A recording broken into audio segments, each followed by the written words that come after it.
Good day, everyone. Welcome to today's virtual lesson on personification. I am Crizalee Tawaki and I'll be your instructor for this session. I hope you're all ready to dive into some exciting learning experience. As we start, I have here the objectives of this short video discussion, wherein it is expected that learners will be able to differentiate personification from the other type of figure of speech, especially the simile and metaphor. Identify the purpose and effect of personification in the literary context, and determine an example of personification. But before we proceed with the discussion of personification, let us first review the meaning of figure of speech again. Figure of speech is any word or any phrase that has a meaning different from its literal interpretation. These are usually utilized to make writing more interesting and expressive. And last time I have already discussed simile and metaphor in their difference. They are both used to compare two different things. A simile is a figure of speech that directly compares two different things using the words like or as. For example, he was as quiet as a mouse. Another one, she swam like a fish.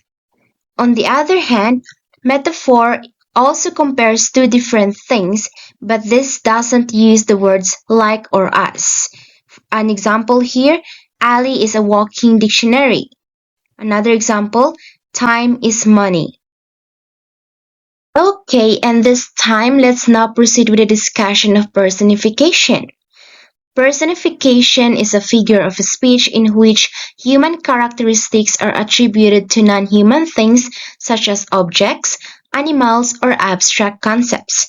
This means giving personality traits of an individual like emotions, actions, or speech to non-living things. In contrast to simile and metaphor, personification does not compare two things, and instead it focuses on describing things. For example, the sun smiled on the earth. The word smiled is a human characteristic being attributed to the sun. By saying the sun smiled, the writer is using figurative language to describe the warmth and brightness of the sun as it shines down on the earth. It creates a vivid image of a pleasant and sunny day. The second example, the wind howled through the night. This is a metaphorical way of describing the sound and strength of the wind. By using the word howled, the writer is giving the wind human-like quality, as if it were a wolf or another animal making a loud or mournful sound.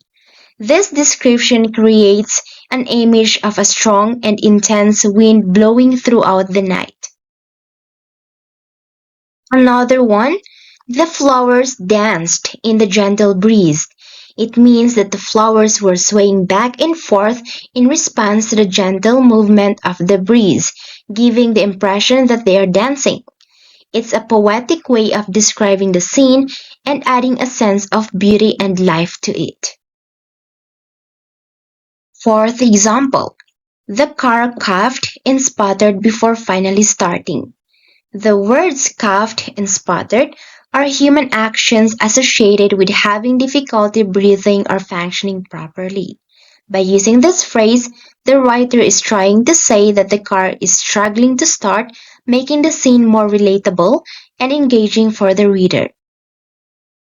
And for the last example, the thunder grumbled in the distance.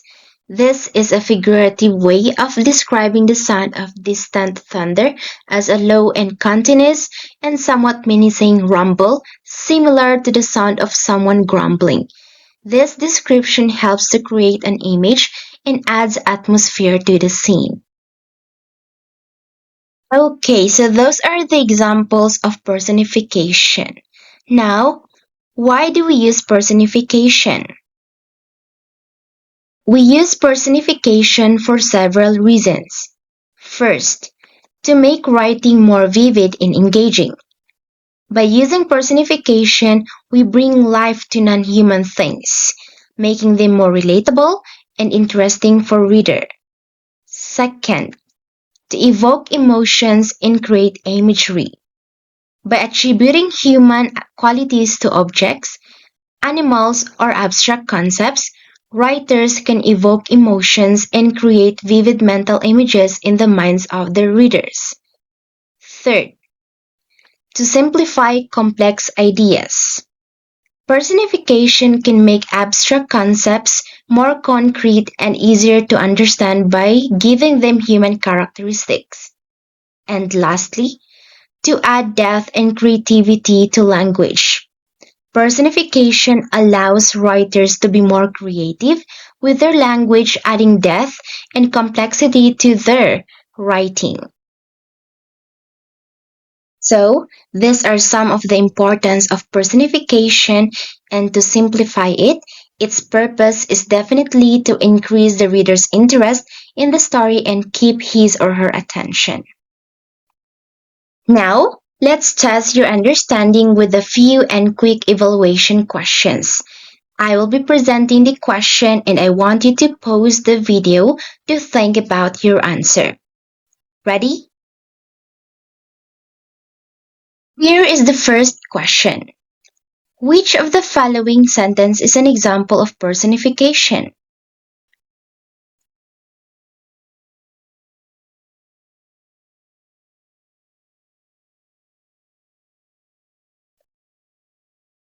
The correct answer is letter A.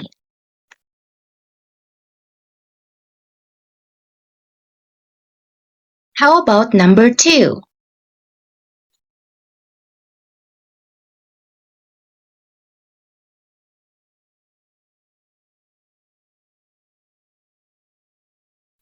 The correct answer is letter A.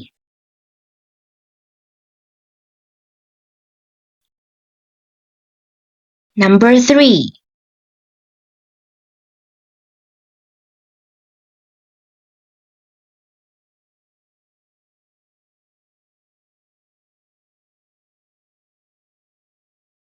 The correct answer is letter B.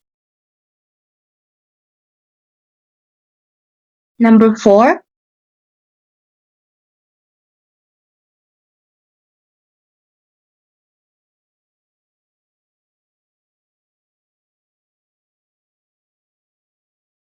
The correct answer is letter B.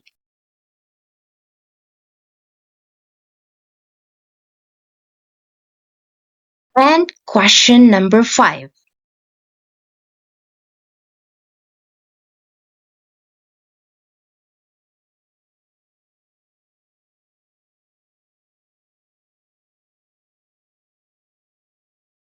The correct answer is letter A.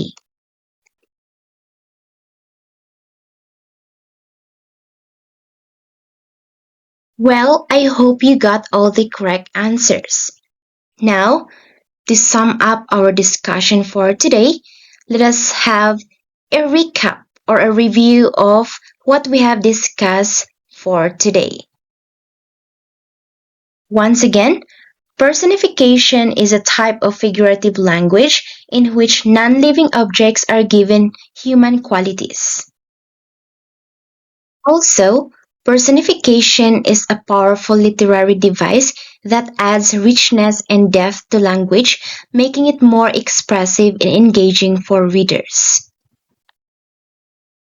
And that would be all for today's session. I hope you learned a lot. This is the English Language Hub, and once again, this is Crizalee Tawaki, your instructor, signing off.